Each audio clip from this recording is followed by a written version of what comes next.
Bueno, una nueva emisión del programa Renacimiento Nacional. Nosotros hemos ya realizado análisis, el compañero, el doctor Carlos Gundner también hizo un escrito que está a disposición de todos y es parte, por supuesto, de un análisis sobre los resultados electorales, pero está claro que la conclusión provisoria, porque en la historia argentina las cosas suelen ser provisorias, es un fuerte triunfo del gobierno anarco-liberal entreguista de Milei, un gobierno cuyo proyecto es, por supuesto, entregar la minería, la pesca, la energía, el gas, el petróleo, el litio, la cordillera y, bueno, la dimensión agrícola-ganadera. Es un proyecto que tiene una gran exclusión social, ¿no? Es particularmente doloroso para mucha gente que haya sido votado alguien que explícitamente habla contra la justicia social, que es el emblema histórico o uno de los emblemas históricos del movimiento nacional justicialista o de lo que fuera el movimiento nacional justicialista. Entonces, esa es la realidad. Nosotros hemos vivido otras épocas, ¿no? Y hemos visto cómo el Partido Justicialista, por ejemplo, con Carlos Saúl Menem, entregó completamente a la Argentina, acompañado por muchos que después se hicieron, bueno, kirchneristas, que asumieron identidades distintas, pero Menem no fue tan distinto a esto que estamos viviendo. Puedo, junto con tantos otros, transmitir que no tardó mucho tiempo en manifestarse una resistencia popular importante. Recuerdo, y es bueno traer a colación, el movimiento de los trabajadores argentinos en los años 90, en aquel entonces Hugo Moyano, el Momo Venegas, Juan Manuel Palacios, y la CTA, que se llamaba Congreso de los Trabajadores Argentinos, la Marcha Federal del 94, que ya fue también importante, donde estuvo bueno, el Perro Santillán, Luna de Santiago del Estero, yo creo que era de ATE, efectivamente, naturalmente habló Moyano, de Llenaro, Palacios, en fin, la resistencia popular no se hizo esperar, estuvo siempre, y uno no sabe bien por dónde va a saltar la liebre, pero sabemos bien que hay que tener fe en el proceso popular, pero al mismo tiempo hay que trabajar para la recomposición programática, intelectual y para dar la batalla que ahora se llama cultural, la batalla ideológica, la etapa doctrinaria, como decía el general Perón, de la revolución. Y la etapa doctrinaria significa denunciar la dependencia, denunciar la transferencia de riqueza material y espiritual al extranjero, denunciar los grandes padecimientos que sobre nuestro propio pueblo va a traer sin duda alguna este proyecto que está calcado y profundizado, si se quiere, del proyecto nefasto de Menem, del proyecto nefasto de Martínez de Oz. Nosotros, entre el camino corto y el camino largo, elegimos el camino largo. No sabemos cuánto tiempo va a deparar, sabemos qué es lo que tenemos que hacer y bueno, sabemos también que oportunamente el pueblo dirá cuál es el camino por el que debe ir el movimiento histórico, el movimiento nacional. Desde ya, muchas gracias.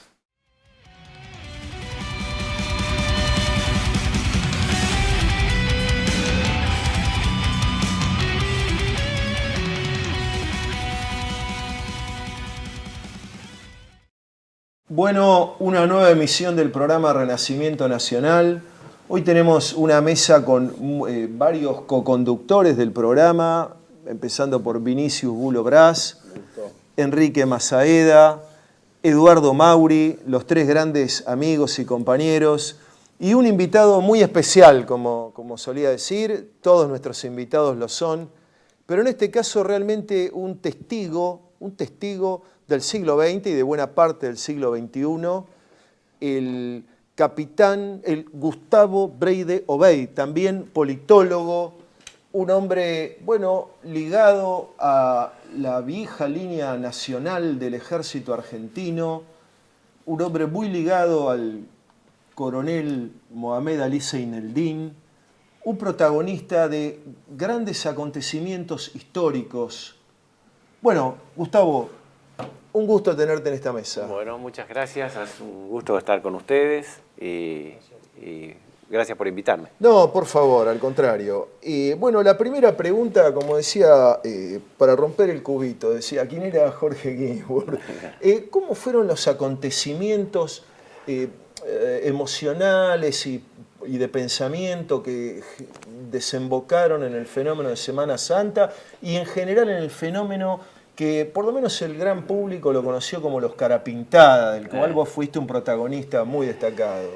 Bueno, cuando salió el país a la democracia después del año 1983, por un lado la población, por supuesto, apoyó la salida de la democracia, pero por otro lado también sectores muy relacionados con el socialismo, con la socialdemocracia, iniciaron una campaña indiscriminada contra las Fuerzas Armadas.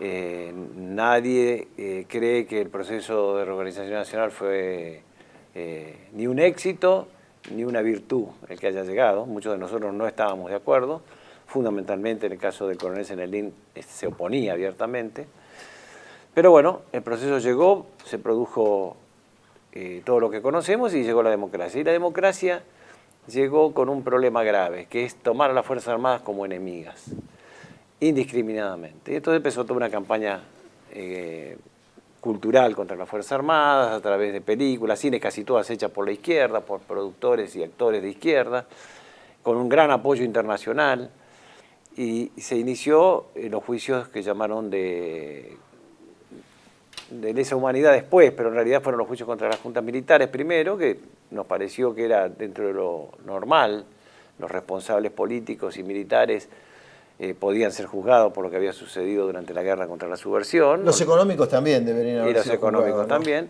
Pero bueno, el problema es que esto se fue profundizando y ya indiscriminadamente, y entonces, bueno, esto empezó a traer mucho malestar, hubo mucha agresión a través de los medios masivos de comunicación contra los integrantes de la fuerza y sus familias, y provocó esta primera reacción que fue el levantamiento que llamaron los periodistas, lo llamaron Cara Pintada, de Semana Santa de 1987, que tuvo como jefe al teniente coronel Aldo Rico, y después fundamentalmente jefes, oficiales y muchos oficiales de Campo de Mayo, de las escuelas de guerra, de la Escuela de Inteligencia, de la Escuela Superior Técnica, que se trasladaron y se constituyeron en la Escuela de Infantería en un acto que muchos llamaban de rebeldía, que lo era en realidad, porque no se reconocían los mandos naturales, fundamentalmente los generales, porque se consideraba que los generales, muchos de los generales, habían negociado su propia situación particular y a costa de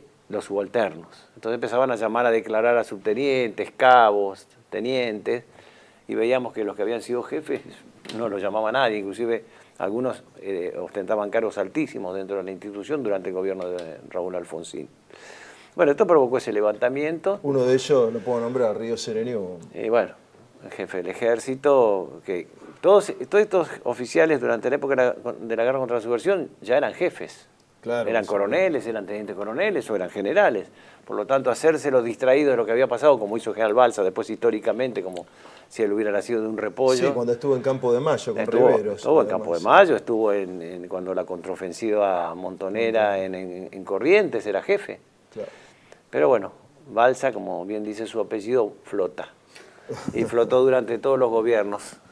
De embajador en algunos, de jefe del ejército en otros, pero siempre zafando. Y algunos negocios turbios ahora que se cumplen 30 años también de la voladura de Río Tercero. Y ¿no? Río Tercero, por lo menos, si no un inútil, porque si le sacaron los cañones de los grupos de artillería de Argentina para mandarlos a Croacia, y no sabía y era el jefe de Estado Mayor, por lo menos, incapaz, como mínimo. Gustavo, ahí se dio, y recuerdo en la reconstrucción también, ¿no? Porque hubo un gran cerco mediático, pero donde Rico en la declaración en Semana Santa, él asume que es el ejército nacional y dice explícitamente nosotros no somos el ejército antipopular. De algún modo se define con la línea nacional. ¿Qué nos podés decir al respecto? Bueno, hay una línea nacional. Yo creo, les diría que las Fuerzas Armadas, voy a hablar del Ejército fundamentalmente, que es lo que La Marina es un caso perdido. Es un caso particular, y la Aeronáutica era un gran caso, y lo demostró en Malvinas, pero después también no estuvo a la altura de las circunstancias con posterioridad muchas veces, ¿no? Pero el Ejército en particular siempre se caracterizó por tener una masa importante de gente que, bueno, que era profesional, que veía con vocación la vida militar, que no puedo decir que no fueran patriotas, pero que no tenían un sentido nacional.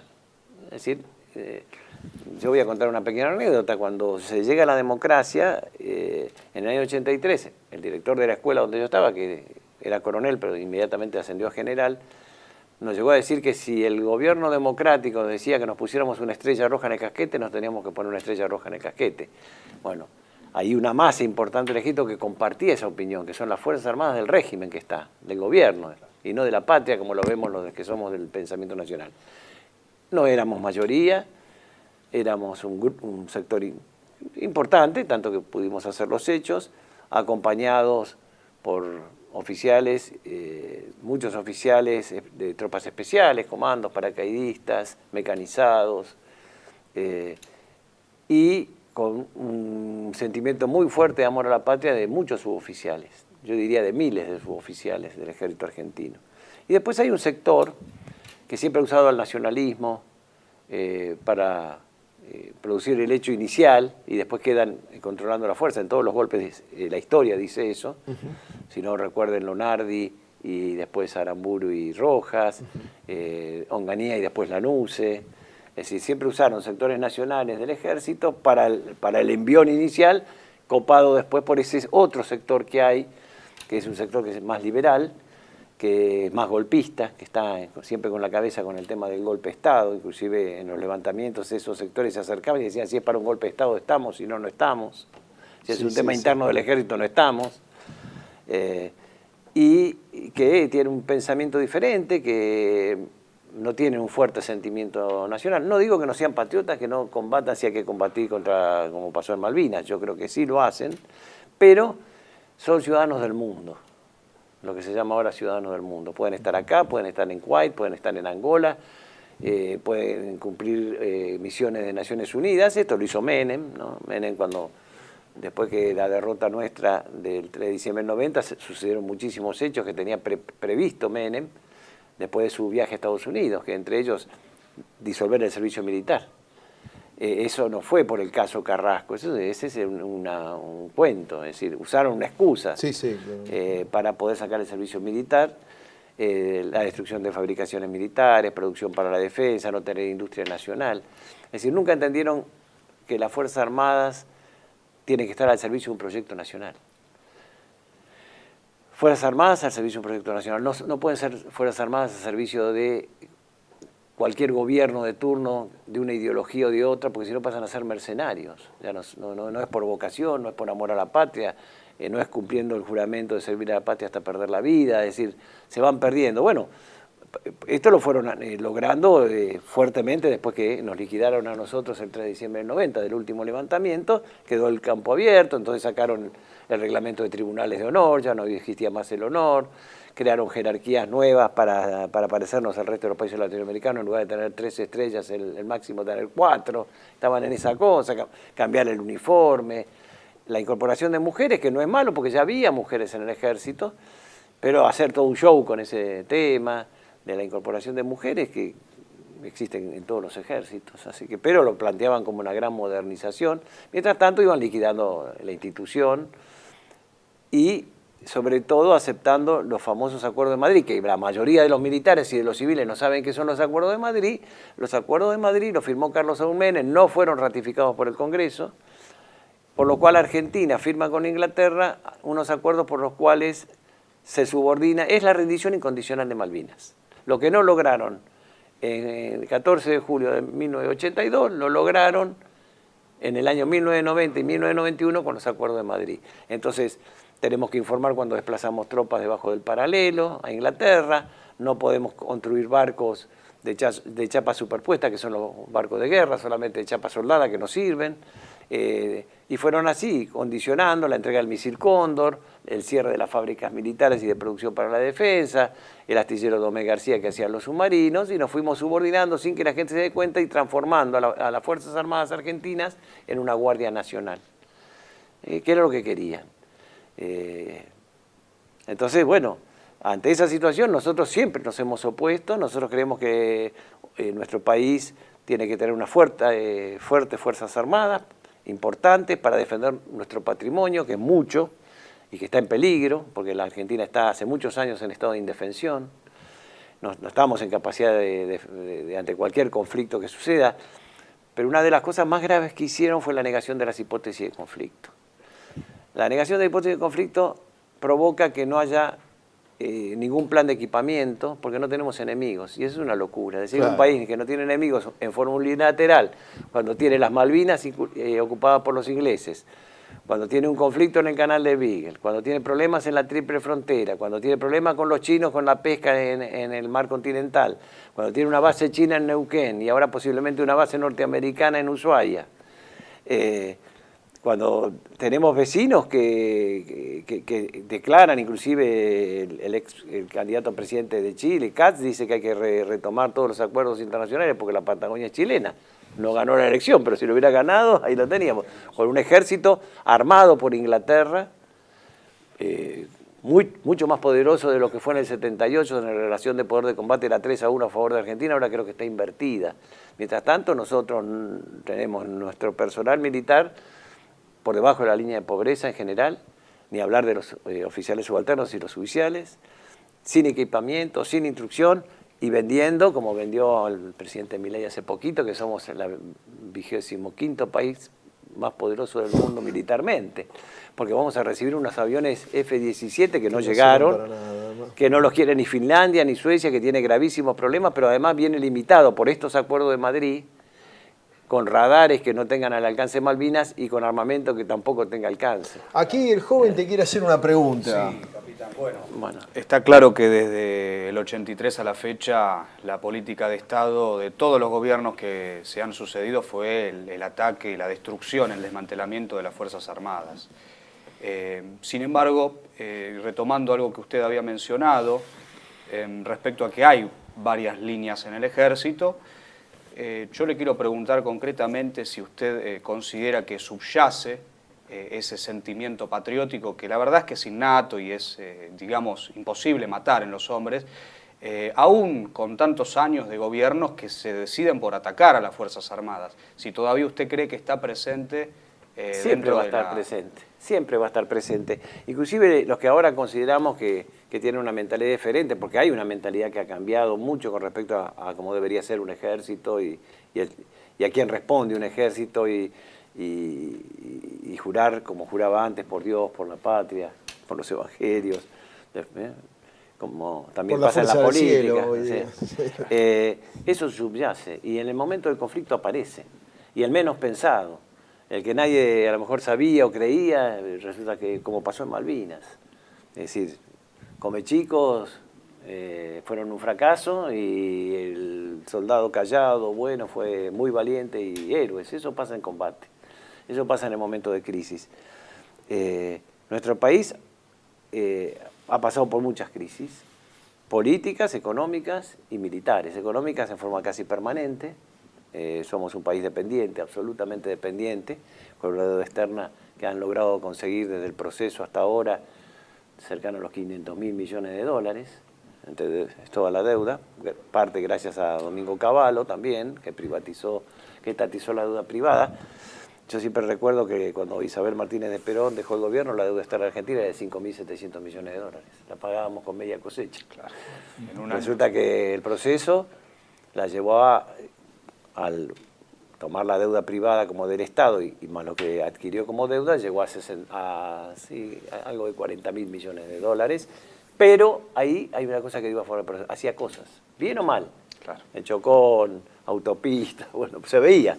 Y después a partir de ahí empezó a crecer en forma, bueno, Alfonsín no tanto, 60.000 millones llevó, y Alfonsín tenía algo que por ahí era más ideológico, pero por otro lado no quiso entregar el Cóndor, por ejemplo, Alfonsín, lo entregó Menem. Y el menos pensado, el que hablaba de la patria, de Malvinas, que se dejaba la patilla, que era Facundo Quiroga, entregó todo. Tuvo para eso un cómplice en el general Balsa, su jefe de Estado Mayor durante muchos años. Y ahí sí, ahí se entregó todo. Se entregó la identidad nacional, se entregó producción para la defensa, fabricaciones militares, bueno, todo lo que nombré hace un rato, eso lo hizo Menem. Menem lo hizo. Cuando dice Menem lo hizo. Menem lo hizo. Sí. Terrible, porque Menem puso, y además llevó la deuda externa a 120 mil millones de dólares. Y después siguió creciendo hasta lo que llegamos ahora, que en menos de un año y medio ahora adquirimos 62 mil millones de dólares más. ¿Viste? Impagable. Alejandro Olmos la investigó. Yo tuve la suerte de conocerlo personalmente, después lo ha continuado don Héctor Giuliano, y viene denunciando esto, una deuda impagable. Alejandro Olmos consiguió un fallo de primera instancia del juez Ballesteros, donde decía que la deuda era ilegítima, ilegal y no documentada, pero los sucesivos presidentes que vinieron, sean peronistas o pseudo-peronistas, radicales o macristas o liberales, todos ratificaron la deuda anterior. Es decir, hablaban contra el gobierno, pero ratificaban la deuda. Sí, sí, nosotros acá hemos invitado muchas veces a Héctor y también a Olmos Gaona, Olmos hijo, digamos, ¿no? Hijo. Vas a hacer un... No, antes estaba hablando de un sector del ejército, oficiales, que de pronto, si bien son liberales, aún tienen sentimientos patrióticos e irían a combatir por el país en donde sea, en el escenario que les toque. Había el hombre que presidió la comisión que investigó a la Junta Militares o a la Junta Militar de Malvinas, el general Rattenbach, fue quien escribió en la década del 60 un libro llamado Sociología Militar, donde él lo que planteaba era que la defensa nacional o que el ejército o que las Fuerzas Armadas no tuvieran como único objetivo la defensa nacional, sino que el escenario podría ser el mundo entero. O sea, hacía un planteo internacionalista. Son globalistas. Son un protoglobalismo, digamos, ¿no? de Rattenbach en la década del 60. Teniendo en cuenta que después vino la no hipótesis de conflicto, entonces Argentina manda 2 fragatas a Irak, la Armada Argentina desfila en las calles de Nueva York durante el desfile del Triunfo en el año 92 o 91. En el caso de que Argentina ahora sea reequipada, más allá de los F-16 que no los quiere nadie, en el caso de que sea reequipada, ¿va a ser para la defensa nacional o para tomar participación en algún conflicto internacional?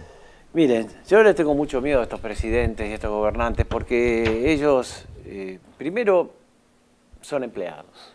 Y no son empleados del pueblo argentino, ni de los que lo votaron. Son empleados de afuera.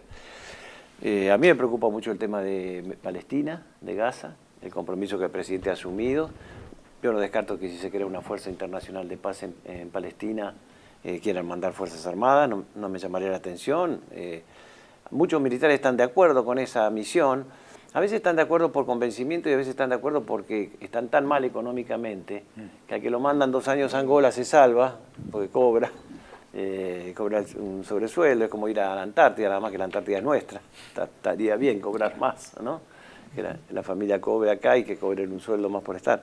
Entonces es muy difícil discernir quién lo comprende y quién no lo comprende. Para muchos eso está bien, porque tienen la mentalidad, sobre todo los liberales tienen esa mentalidad de ser ciudadanos del mundo, de que el mundo... Y nosotros, el sector nuestro, el sector nacionalista, tan odiado por el sector liberal. Hay un coronel que hoy está hablando por todos lados, que dice, se presenta como pro-sionista, pro-Israel y antinacionalismo militar y católico, como lacra y basura, insulta, ¿no? Un personaje que nadie conoce, porque hacen esas cosas para aparecer, ¿no? Dicen, pero lo piensan. Para congraciarse con el poder, digamos. Claro, a ver si le dan un carguito, un puestito. Pero hay algunos que lo piensan convencidos, ¿no? Y no se dan cuenta que lo que ellos admiran, como podría ser Israel o como Estados Unidos, no hay fuerzas, países más nacionalistas que esos. Claro. Para ellos. Los demás no existen. Yo no puedo decir que Israel no tenga un fuerte nacionalismo, que sus fuerzas armadas no están al servicio de su proyecto, porque lo están mostrando. Claro. Mucho menos Estados Unidos, y más ahora con la administración de Trump, que dice, vuelve a la doctrina Monroe, América para los americanos, América toda, ¿no? Ese es el problema, Sí. pero bueno, ¿qué vamos a América hacer? para los norteamericanos, Sí, ¿no? bueno, Como aclaraba sí. Carlos Pereira, Sí, ya sí, lejos de hace y tiempo, por sí. eso. Pero por lo menos, pero ellos para adentro, fíjense que en política económica que están queriendo copiar, hacen exactamente lo contrario que es Estados Unidos. Estados Unidos pone aranceles a la importación. Nosotros levantamos los impuestos a la importación y destruimos la industria nacional. Es decir, no sirve la misma, es decir, la receta de los que ellos admiran no es buena para nosotros, es buena para ellos. Por lo tanto, indudablemente a lo que planteás vos, y que es así, la situación, siempre hay gente que tiene esa visión que va mucho más allá de un proyecto de país, de una identidad nacional, de sentirse parte de un proyecto nacional. No, ellos no creen en eso, lo descreen. Muchos hasta te dicen para qué queremos las Malvinas.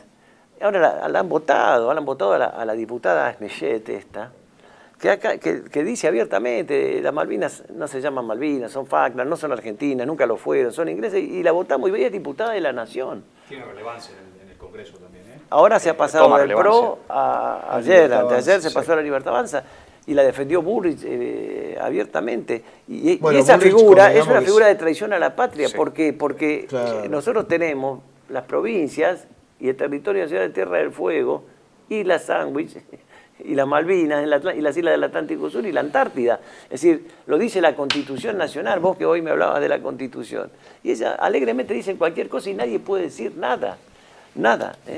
Y si salís a decirlo, te dicen, Bullrich, bueno, convengamos que es un agente bueno, importante, Bullrich, ¿no? sí, bueno, Bullrich es una saltarina que pasó por todo, fue montonera, Sí, sí, después, sí. primero fue de Prosapia, cuando nació, después se hizo montonera, y después fue asaltando y va traicionando a cada uno, y lo va a traicionar a Milei también, porque la ambición es ella quiere ser. Debe tener un Indudablemente. paraguas, ¿no? No Tiene un sospechamos, paraguas y sí, tiene sí. tanto poder como Milei, en los mismos sectores de poder que tiene Milei afuera, Claro. los tiene ella, Sí, sí, como sí. los tiene en el otro sector Massa, Sí, Massa claro, también, claramente, Massita sí, también, sí, claramente, sí, sí. Eh, Eduardo, Sí, de hecho, quiero comentar. Dos hechos históricos distintos, pero que sí coinciden en el desprecio de cierta parte de la sociedad hacia, lo digo abiertamente, hacia el pueblo peronista. El primero me refiero a elecciones del 83, Graci Susini, un amigo en común, elabora una idea para el candidato Lugo de enjuiciar a las juntas y a las cúpulas guerrilleras y hacer una gran amnistía, o sea, tratar de darle una solución política para que la Argentina siga adelante. Ese es el primer hecho, porque la sociedad votó en contra. Despreció, y uno puede ver las urnas en la Antártida, donde vota más que nada personal militar. En la aduana, donde vota todo el Estado Mayor. Ganó Alfonsín. Ganó Alfonsín. Y bueno, Ese es un hecho. Y el otro hecho, que tiene que ver, pero también marca otra parte, Semana Santa del 87, de la cual yo tenía 20 años, pero me moví hacia donde sabía dónde se juntaban los que estaban ayudando y participando, y con sorpresa me encontraban en el salón, que eran todos compañeros, o sea, eran todos, acudían, eran todos peronistas, acudían. había muchos peronistas, sí. No había radicales, no había socialistas, no había No, comunistas, no. Y mucho sector de la clase media tampoco estaba. Y digo, pero ¿cómo puede ser? Siempre son el mismo, porque acude al llamado de la patria, pero reciben del otro lado muchas veces un desprecio. Mira, el peronismo cometió errores gravísimos desde la época de Cafiero, cuando se perdió su identidad.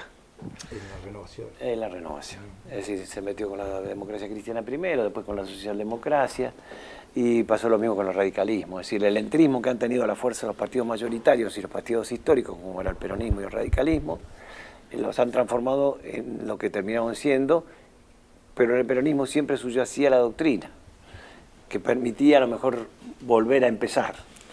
Hoy hablábamos de la Constitución, bueno, estaba la Constitución del 49, que fijaba pautas muy claras. En Semana Santa, si no eran peronistas, muchos eran filoperonistas, doctrinariamente. en muchos aspectos.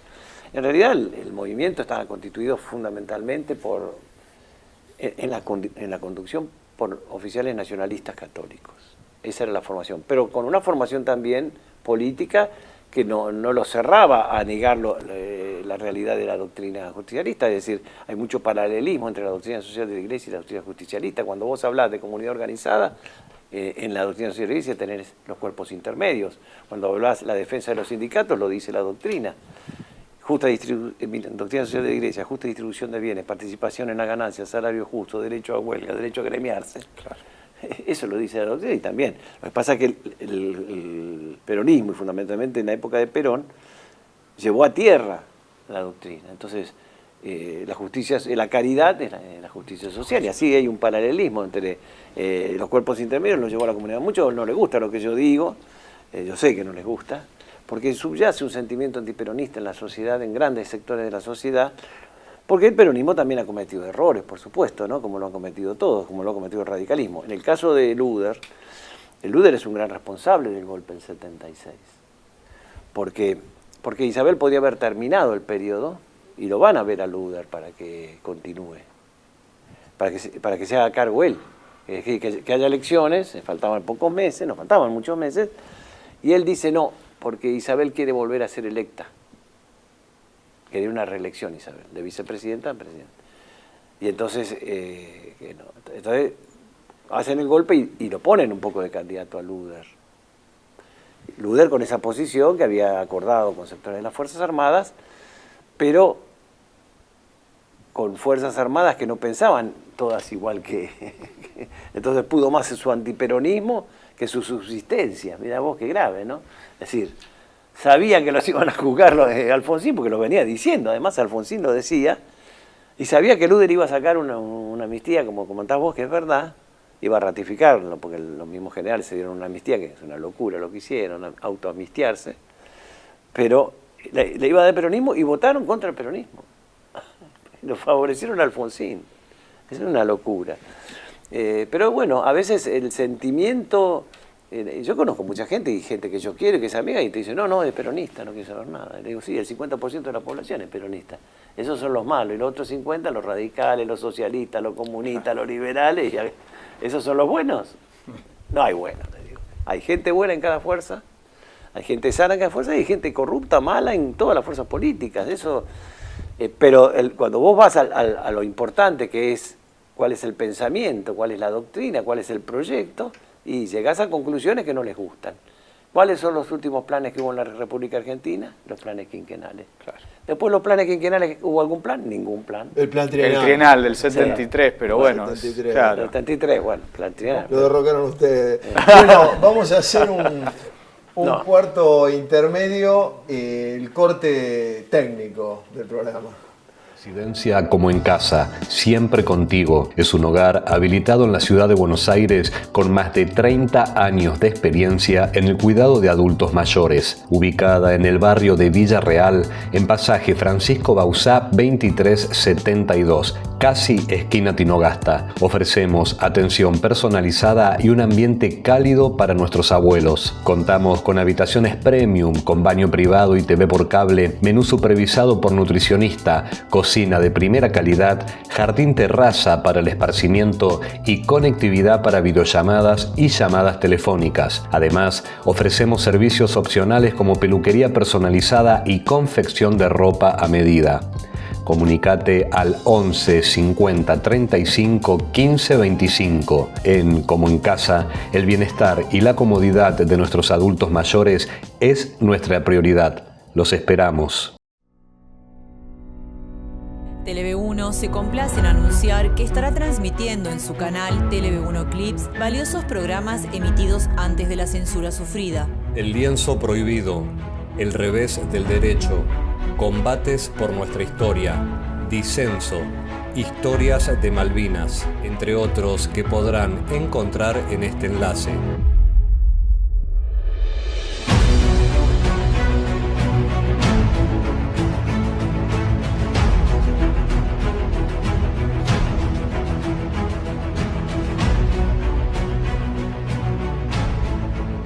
Agradecemos su aprovechamiento y difusión. Bienvenidos a CEPA, Centro de Estudios del Pensamiento Americano.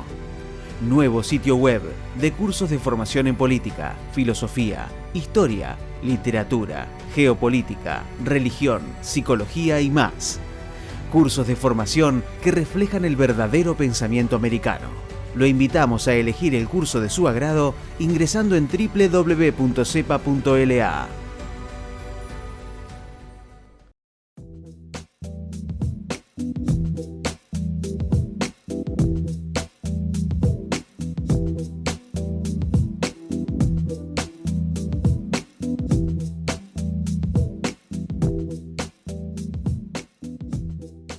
Decir siempre la verdad primero tiene un precio.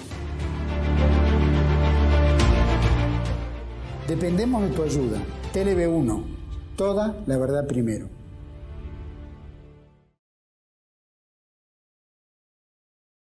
Bueno, retomamos el programa con, por supuesto, los coconductores, una mesa amplia, Vinicius Bulo Brás, Enrique Mazaeda, Eduardo Mauri, y el invitado, el capitán Gustavo Brady Obeid, capitán retirado, politólogo. Capitán dado de baja, es capitán. Es dado de baja, efectivamente, después del alzamiento Del 3 de diciembre del 90, donde vos te hiciste cargo nada menos que de la toma del edificio Libertador, el Estado Mayor, ¿no? Y hubo un tiroteo infernal. Me acuerdo además, dicho sea de paso, porque fui ese día a ver qué pasaba, digamos, vivía cerca. Sí, el edificio en realidad se tomó sin ningún derramamiento de sangre. Pero después hubo ambulancias, tiros, sí, mataron a... Bueno, primero nos tiraban Verde, permanentemente, ¿no? nos tiraban francotiradores. Francotiradores, todo el sí. tiempo. Después, hubo un incidente porque yo avisé que no tenía que pasar ningún avión por arriba del Estado Mayor, ni ninguna aeronave, porque nos podían tirar. Y bueno, pasó el helicóptero de Dualde. No sabíamos que era de Dualde, y bueno, nos tiramos nosotros, le pegaron el rotor. ¿Cuál era el objetivo del 3 de diciembre del 90? El 3 de diciembre del 90 había cambiado. No era igual que los otros 3 levantamientos. Primero, muchos oficiales ya no participaban porque, si ustedes recuerdan, Menem había dado la amnistía, el indulto. Sí. Y entonces muchos que habían acompañado, porque ellos tenían una situación particular, que podían ser juzgados, o tenían familiares que podían ser juzgados, o amigos que podían ser juzgados, ya no tenían interés en participar porque ese tema se había solucionado. Por lo tanto, quedó ya más circunscripto a un tema más político, que tenía que ver, primero, con una persecución interna del ejército, que a la muerte del general Cáceres, cuando asumió el general Bonet y el general Balsa, su jefe, y el general Cándido Díaz llegó a Estados Unidos, se inició una persecución que iba a terminar con la eliminación de todo el sector que llamaban cara pintada dentro del ejército, cosa que el general Cáceres no quería, porque se iba a dar por terminada la situación, se iba a solucionar la situación. El general Cáceres lo agredieron los otros generales por esa actitud que tenía, y que le costó, yo creo que le costó la vida. El infarto que tuvo, el infarto, estuvo internado en el después de una tanto reunión que tiempo, tuvo sí. con estos generales. Bueno, los generales se dieron el gusto y empezaron entonces muy sutilmente una persecución y a echar al personal. Eso fue desde el punto de vista interno, pero desde el punto de vista externo era más grave. Zenedín sentía que Menem había traicionado, pero no a él, a la Argentina. Zenedín, desde Palermo, cuando estaba preso en Palermo, después de Villa Martelli, fue llevado 2 veces a la Quinta de Olivos a reunirse con Menem. Menem le había ofrecido ser jefe del ejército y el coronel Zenedín le dijo que no, porque él se había sublevado y iba a ser un mal ejemplo para los subalternos, que no podía ser jefe del ejército. Entonces Menem le preguntó qué quería, Zenedín le dijo que no quería nada, sino la unidad del ejército. Este era un proyecto nacional, que era lo que Menem anunciaba todavía. Le pidió Menem si podía preparar una brigada de lucha contra el narcotráfico, porque el coronel había denunciado el tema del narcotráfico, venía denunciándolo hacía mucho tiempo, y lo que iba a pasar en la Argentina, que estaba pasando en el resto del continente. Están las conferencias de él en Están internet. las conferencias de él, las hemos visto. inclusive después del 3 de diciembre en el juicio, él le explica en un gráfico todo lo que iba a pasar. Involucra, Pero digamos, mientras, al mundo anglosajón en el narcotráfico, sí, ¿no? sí. Bien No, y distinto. a gran banca internacional, A la porque acá banca lo más grave internacional. es el lavado de dinero, es una de las entradas Claro. más grandes que hay de divisas, junto con la venta de armamento y la trata de personas, el tema del narcotráfico, que se benefician los grandes bancos mundiales, ¿no? Entonces él venía denunciando eso, pero la gota que rebasó el vaso fue los acuerdos de Madrid. Ya se empezaban a hablar de los acuerdos de Madrid, empezaron a movilizarse estos acuerdos y eso ya era una traición contra el país. La rendición incondicional de Malvinas para una persona como el coronel Zeneldín ya no podía ser aceptada.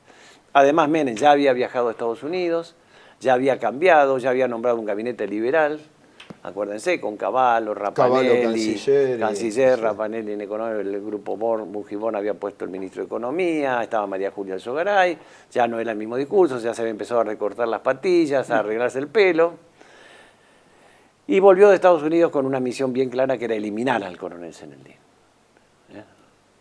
Porque también cuando fue la invasión a Panamá, el coronel había entrenado a las tropas especiales. El coronel fue agregado militar en Panamá y después fue asesor de las fuerzas de defensa. Y dio un famoso conferencia en televisión, dijo, estoy hablando acá porque no puedo entrar en Panamá, dijo, para combatir, ¿no? El coronel los preparó y esto le costó muy caro a Estados Unidos. Noriega era un hombre de Estados Unidos. Noriega era un hombre puesto por Estados Unidos para espiarlo a Torrijos. A quien mataron, a los norteamericanos. Murió en un accidente, murió en un accidente. Sí, como en El Padrino, ¿no? Como El Padrino, que parezca un accidente, bueno, parece un accidente. Y Noriega quedó de presidente, pero después Noriega empezó a decir... Iba a levantar el secreto bancario. Iba a levantar el secreto bancario, iba a hacer traer los fondos que estaban fuera del país a los bancos de Panamá. Y eso era inaceptable. Por eso es que asume Sendara, el presidente de un banco, en una tribuna de fútbol rodeado de marines. El gordo Endara. Es decir, la actitud de haber creado las fuerzas especiales panameñas, crear la escuela de guerra, todo eso lo hizo el coronel, que era su misión porque lo había mandado el gobierno constitucional primero de agregado militar y después de asesor militar, provocó que Estados Unidos se viera obligado a invadir Panamá, cuando hubiera sido un acto de escribanía sacarlo a Noriega. Y eso le trajo problemas como cuando fue la invasión a la República Dominicana, también trajo consecuencias, porque eso demuestra que el TIAR, como nos pasó en Malvinas, es una mentira. El Tratado Interamericano de Asistencia Recíproca es cuando les conviene. Entonces, ya ahí el coronel dijo, bueno, basta, estos acuerdos de Madrid son el punto final, y sabía, lo habían detenido por haber sacado, porque él anunció, sacó unas cartas públicas. Sí, claro, sí. Bueno, lo detienen, lo mandan a La Pampa primero, después lo mandan a San Martín de los Andes, y ahí el coronel ordena hacer el cuarto levantamiento. ¿Por qué no estuvo al frente? ¿Cómo fue? Estaba preso en San Martín de los Andes, y porque no salió bien la operación de coordinación de sacarlo. Falló siempre la llamó la atención que un capitán estuviese, digamos, como vos, tan joven, ¿no? En la toma del edificio Libertador. Bueno, yo tenía que tomarlo, pero no tenía que estar a cargo. Claro. Había unos que tenían que estar a cargo que no estuvieron, pero bueno, siempre pasa, eso no hay, yo no me quejo, así es la vida y bueno, a mí me tocó esa situación. El edificio Libertador, vuelvo a repetir, se tomó sin disparar un solo Ustedes disparo. querían provocar, digamos, la salida de la conducción liberal del ejército, derrocar a Menem y salvar el país. No sé si derrocar a Menem, sino provocar un movimiento que sí, sacar este sector de la conducción militar, que reivindicara a las Fuerzas Armadas, pero bien, no solamente que nos perdonen, como hicieron con un indulto y eso, sino que se reconozca lo que son las Fuerzas Armadas de un país. Porque hay que acordarse que el presidente de la Nación es el comandante en jefe de la Fuerza Armada. Y si el comandante en jefe de la Fuerza Armada agrede, insulta permanentemente a su fuerza, es como si yo fuera un dueño de una empresa y me paso insultando a mis empleados. Como que usted fuera un presidente e insulta al pueblo, por ejemplo, claro, algo parecido a lo que sucede. Entonces lo que se quería era un cambio de posición de Menem, que le iba a hacer, Si el coronel hubiera salido, Menem me hubiera acordado y hubiera cambiado. Era eso lo que se quería, no se buscaba un golpe de Estado, nunca se buscó un golpe de Estado. En última instancia, sí, que hubiera un cambio, una revolución en el país, un cambio de mentalidad y que se pongan al servicio de un proyecto de país. Uno de los países más ricos del mundo. Ahora reconoce que somos uno de los países más endeudados del mundo y uno de los países más ricos del mundo. Resulta que somos el segundo mayor reservorio de litio del mundo. El primero o el segundo de gas. En petróleo ni se sabe lo que hay de todo, hay litio, hay uranio, es decir, no hay cobre solamente del lado de Chile, de la cordillera, del lado argentino también hay, el 5% de la producción de cobre va a las Fuerzas Armadas chilenas. O sea, el problema argentino para el pensamiento militar así nacionalista o nacional es la subordinación a los imperialismos financieros, ¿no? Ya sea de derecha o de izquierda. Es decir, nosotros tenemos que ser soberanos, tenemos que tener nuestra propiedad y comercialmente tenemos que comerciar con todos. No nos pueden decir, y con este sí, con este no, claro. O si somos de izquierda comerciamos con los rusos y si somos de derecha comerciamos con los norteamericanos. Es decir, Me recuerda a la doctrina nacional justicialista cuando él explica precisamente las dos cosas que él dijo: soberanía política y comercial con todos los países. Independencia económica. Naturalmente. Y bueno. Preguntas acá de estos jóvenes. No, teniendo en cuenta que el ejército en particular, la Fuerza Armada en general, son tan, por una cuestión estructural, tienen un verticalismo y tienen que obedecer. No obstante eso, más allá de esa obediencia natural, hay evidentemente una complicidad política, una complicidad económica, una complicidad ideológica. Entonces el tema también es ver qué rol desempeñan los distintos grupos que se mueven dentro de las Fuerzas Armadas, dentro del Ejército, y si ese rol es tan preponderante como para llevar a la Argentina a la indefensión total. Y cuando hablo de grupos me refiero concretamente al rol que desempeñan las logias dentro de las Fuerzas Armadas, que me parece que no es un tema menor y que a veces no se toca demasiado, por lo menos públicamente. Por eso la consulta. Sí, hay todas las armas. La Marina lo veo aparte, ahí siempre se habló mucho del tema de la masonería, de la influencia que tenía Inglaterra sobre la Marina, sobre todo sobre la flota, más que sobre la infantería de Marina. La infantería de Marina eso es diferente, es más parecido al ejército. Y el ejército dentro de sí tiene sus logias, a veces tiene que ver más con la idiosincrasia del arma. De caballería tiene lo suyo, la artillería tiene lo suyo, la infantería no tanto, la infantería no tenía tanto, que son las tres armas: caballería, infantería y artillería son las armas, o caballería, infantería y después artillería de apoyo, de fuego, y después están ingenieros y comunicaciones. Tienen sus grupos, tienen sus organizaciones, pero muchas veces es para cosas internas, para ver a quién ponen en general, a quién protege. Una rosca interna, digamos. Mucho por una rosca interna. Después ya cambió un poco y algunas logias pasaron a tener, como la caballería en su momento con la época de Lanusse, una rosca muy fuerte que ya definía quién era el jefe de Estado Mayor, quién no era el jefe de Estado Mayor, cuándo se producía el golpe. Porque Bueno, Onganía era de caballería. Onganía era de caballería, Levingston era de caballería, Lanusse era de caballería, Lonardi no, era artillero. Aramburu era infante, pero en general era más un tema interno las logias dentro de la fuerza. Después, en momentos de gobierno, sí, vuelvo a repetir, usaban mucho a los nacionalistas. Claro. Ante Lo que pasó en el 55, que pasaron a Lonardi. Y bueno, pero ¿y por qué lo Claro, sacaron a Lonardi? Cuando claro. Lonardi dice ni vencedores ni vencidos, porque se dio Claro. cuenta que si terminaba el tema ahí, bueno, no, entonces ahí lo sacan y vienen los que realmente querían el golpe, que estaban de atrás. El verdadero golpista que fue Rojas ahí, ¿no? Y Rojas y, bueno, Aramburu, y ¿no? Aramburu. Obvio. Y ha pasado siempre. El general Onganía también le provocaron el cordobazo, lo sabía el general Lanusse, sabía el comandante de cuerpo que iba a pasar, dejaron que pasara para voltearlo, lo trajeron a Levingston de Estados Unidos, Levingston no fue lo que ellos querían, lo sacaron a Levingston. Y bueno, esa era la jugada que hacía. Yo tuve oportunidad de hablar con ellos ya de grandes, con Onganía y con Levingston. He hablado con casi todos los que fueron presidentes de la República, tuve diferentes circunstancias. Con Alfonsín también, ¿viste? Bastante. Con Alfonsín, sí. con Kirchner también, porque cuando era candidato a presidente en el 2003, yo también era candidato, así que nos hemos cruzado, sobre todo en el Juzgado Federal, y lo he conocido, los he hablado, el doctor Frondizi.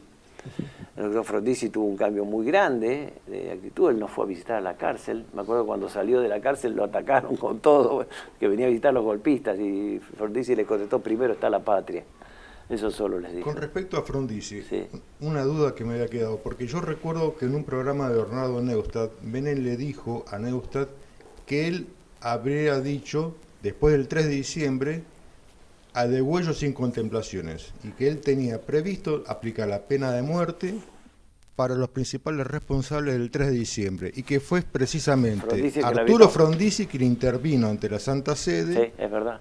Ajá, es cierto. Es decir, Menem, como siempre y como todos lo conocemos a Menem, tuvo varias actitudes. La primera actitud fue esconderse. Menem estaba escondido. Pues yo tenía gente amiga en la casa, ahí en la casa de gobierno que nos decían, había un coronel que me decía: mirá, si viene un tanque para la ciudad, Menem negocia, estaba desesperado. Cuando se agrandó mal, ya nos quería fusilar, matarnos a todos. Bueno, a veces Menem. Menem siempre fue un dual, una actitud dual. Pero sí, en un momento, inclusive el Consejo Supremo de las Fuerzas Armadas, cuando nos juzgó, y a varios les pidió la pena de muerte. Que el Código de Justicia Militar lo contempla. Después la Cámara redujo eso, pero en el momento, en caliente, la querían ejecutar. Bueno, Bussi dijo, yo me acuerdo perfectamente, lo leí en los diarios, los hubiera aplastado a sangre y fuego. Sí, bueno, todo, sí, sí. Y bueno, ustedes tenían una pelotera bárbara. Que hubieran aplastado Sí. a los ingleses a sangre y fuego en Malvinas, a los generales, ¿viste? Me dejan mucho que desear Sí, también, ¿no? claro. Sí. Igual que se jacta de... Estamos hablando de frases, ¿no? El De general hechos, Bussi hablaba con la de Tucumán, la guerrilla de Tucumán no la terminó Bussi, la terminó General Vila. Claro, Abel Vila, Vila, claro. Que lo habían mandado porque era peronista Que era para quemarlo. peronista, por supuesto. No nos engañemos, todos Capitán, sabemos. sí, ¿estamos en condiciones de un nuevo 4 de junio? No, mentira, eso es un chiste. Chascarrillo. Un chascarrillo, sí. No, le quiero preguntar, usted además es politólogo de profesión, o sea que observa la realidad como soldado, como argentino, como también un hombre de la ciencia política. ¿Cómo cree que podríamos, o cuál debería ser en realidad nuestro trabajo para encaminar un poco a la patria, a todos estos problemas que estamos viviendo y que nosotros vemos que se agravan día tras día y que evidentemente no encuentran cauce por la dirigencia política y que pareciera que están todos adormecidos o jugando a sus negocios, pero digamos, vamos en una espiral de decadencia tan grande que uno a veces dice, ¿qué hacer ahora?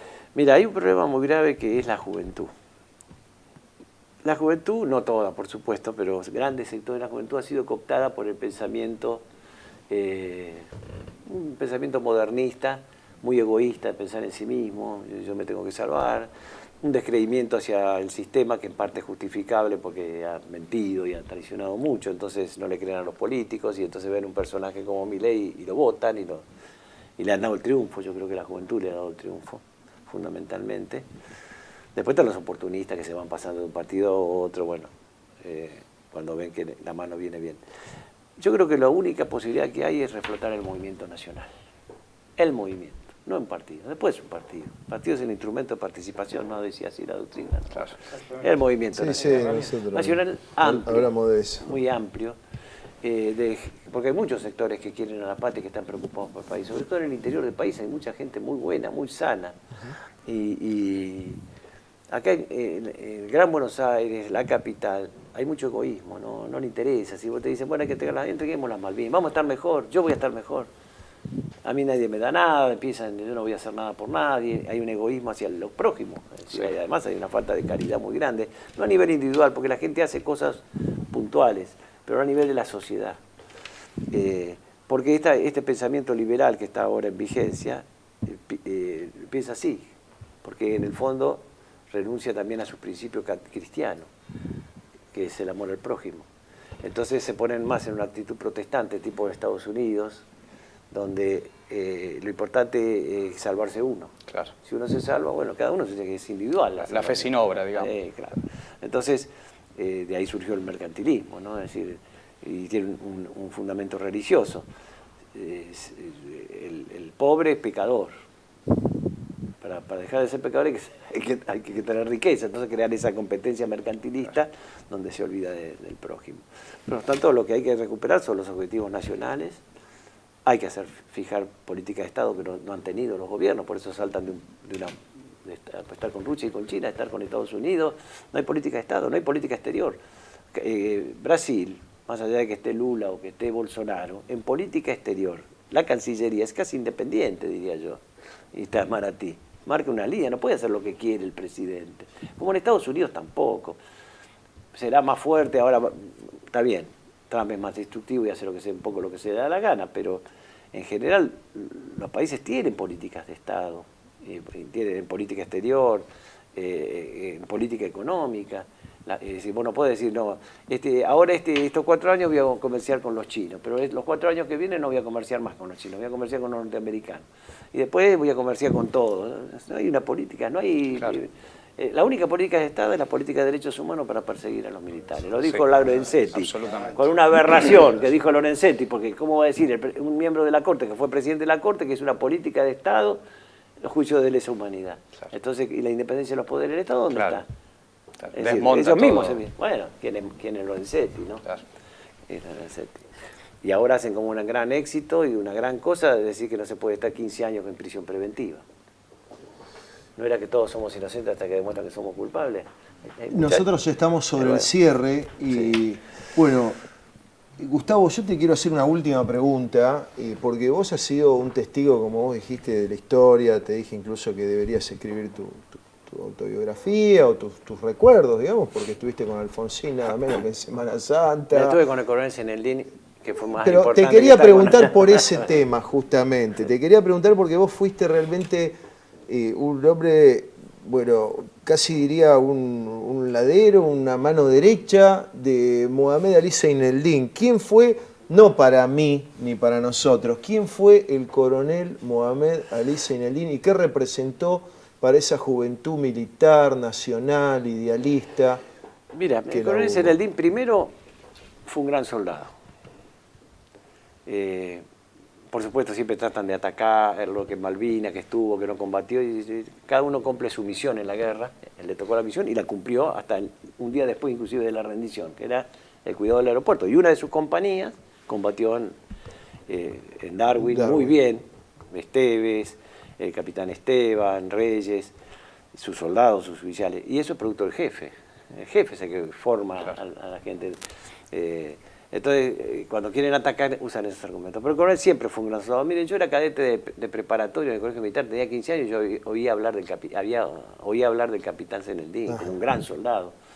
Después venía una línea de tenientes coroneles, como el teniente coronel Rico, el teniente coronel Alonso, el teniente coronel Lagos y otros más, que también tenían una gran formación, pero tenían una formación también doctrinariamente nacionalista. Así que yo sentí una admiración por eso. Ahora, el coronel Zenaldín se destacaba además por tener una gran visión estratégica.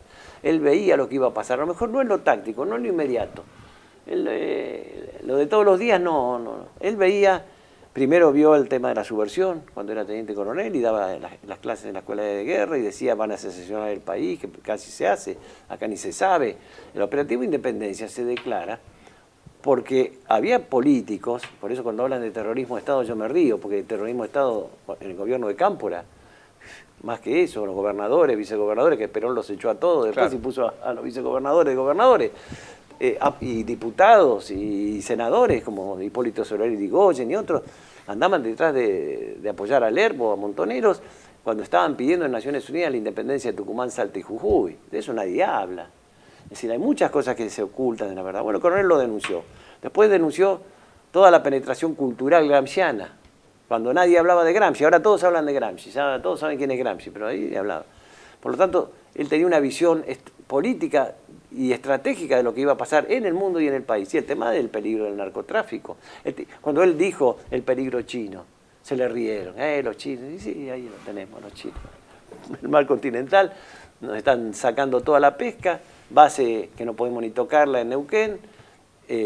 China cambió su postura y salió hacia el mundo, con lo cual cada 2 cuadras tenemos un supermercado chino en el mundo, no en Argentina. Claro. Es decir, hay una expansión china muy grande y él la vio. Entonces, todo eso lo coloca en una posición diferente. Y después un hombre con unas virtudes morales muy grandes. Con él no le interesaba el dinero, tenía su familia, su esposa, sus hijos, sufrió mucho en la cárcel, murió su hijo Mariano de esclerosis múltiple. Con una gran grandeza llevó adelante eso, siguió en la cárcel siendo un ejemplo. Me encargó a mí la creación de un movimiento, porque venía tanta gente a visitarlo y decía, pero hay que aprovechar, y ahí creamos el Movimiento por la Identidad Nacional e Integración Iberoamericana, que yo fui el primer secretario general, él era el jefe, por supuesto, y ahí nosotros pudimos lanzar en Unión de Benevolencia, sin estar presente ni el jefe ni el secretario general, un gran acto que se hizo en Unión de Benevolencia, repleto. Se escucharon unas grabaciones que mandamos los dos. Después se armó el movimiento en todo el país, después se armó en forma internacional con otros países latinoamericanos, en México, en Brasil, en Chile, en Perú, en Colombia, en Venezuela. Toda una red de gente del mismo pensamiento, preocupada por el futuro del continente, porque también el tema no era aislarse, por eso integración iberoamericana. Y después, bueno, yo salí en libertad y me encargó la formación del partido. No lo creé yo, el partido lo creó Enrique Grassi Susini, que él lo nombró, y el doctor Francisco Bosch. Y ellos vinieron al penal y le dijeron, ahora está por salir Gustavo en libertad. El Partido Popular de la Reconstrucción, De la Reconstrucción. el PPR. Y le pidieron al coronel si yo podía estar ahí. El coronel dijo, sí, si Gustavo quiere. Bueno, quedó Romero Mundani en lugar mío como secretario general de movimiento y yo quedé en el partido. Ellos con una gran grandeza, porque son mucho más formados políticamente que yo, los dos. Bueno, falleció el doctor Bosch, pero Enrique es una persona con una formación política tremenda. Propusieron que yo fuera el presidente del partido, el partido estaba en la provincia de Buenos Aires, en 6 meses lo transformamos en partido nacional en 11 provincias, había gente con este pensamiento que yo estoy diciendo en todo el país. No lo hicimos en todas las provincias porque no teníamos cómo llegar, no teníamos recursos, nadie nos daba nada, inclusive los medios de comunicación nos veían como el enemigo, todos los medios, de izquierda y de derecha. Tanto es así que el 2003, cuando yo soy candidato a presidente, el grupo Clarín saca a todos los candidatos con la plataforma y a mí no me pone. Claro. Hacen la mejor política, que es ignorarte. Si te atacan, Rico tuvo más suerte con el Modín, salieron a insultarlo, a agredirlo, entonces él salió y bueno, se defendió muy bien y creció. Pero si nadie te conoce... Claro. No Hay existe una más la contradicción, publicidad. Rico Seineldin, ¿no? Y Sí. ya con esto cerramos porque el horario está Sí. estiradísimo. Lamentablemente sucedió eso, sí, se separaron, no en buenos términos. Rico estaba subordinado a Seineldin. Cuando Seineldin viene de Panamá, Rico estaba preso en Campo de Mayo. Seineldin para venir le pide que Rico se le subordine, Rico se le subordina por escrito. Llevan un tiempo juntos, ¿se acuerdan ese trote que hubo en Palermo y demás? Sí, sí. Pero después Rico empezó con su propia actividad, a crear el Modín, a tener sus propias relaciones y el coronel lo llamó, le planteó el tema, el coronel Rico dijo que él iba a hacer lo que él creía y bueno, ahí se separaron. Rico cobró unos dinerillos también en algún Eso es momento, posterior. pero bueno, eso es posterior. Eso yo no estaba. Es para otra historia. Vos Estaba estabas preso preso. Bueno, ha sido un gusto tenerte, Gustavo, para nosotros. Es un testigo y un protagonista de la historia argentina. Un Sí, programa, claro. digamos, que da mucha tela para cortar y sobre todo queríamos mostrar que hubo una línea, y probablemente la hay todavía, ¿verdad?, de pensamiento nacional en el seno del ejército, sobre todo, Y ¿no? la ciudadanía, que es más Y importante, bueno, por inclusive, supuesto, sí, la del pueblo ciudadanía. argentino, sí. Pero en tu caso no te invitamos tanto en tu condición de ciudadano, sino en tu condición de ex soldado, ¿no? Como Y- anécdota te cuento que este local era la sede del PPR. Ah, mirá qué notable, Acá fue qué la sede. notable, es un hotel estudio. Este mismo local Se fue- ve que hay lazos ocultos que desconocemos. Sí, sí. Bueno, muchísimas gracias. Primero gracioso, la primera sede fue en la calle de Virrey Ceballos, la casa de Ricardo Balbín. Ah, alquilaba y la mirá qué alquilaba. interesante. De casualidad. Mirá qué interesante, De Ricardo hermano de- Balbín, sí. en Ceballos, mirá vos, ahí en Y Congreso. en sí. Congreso. Ahí Sí, cerca de la frente a 2 policía. cuadras de la plaza, sí, sí, de la sí, policía. Y sí, de ahí sí. vinimos acá. Bueno, muchísimas gracias.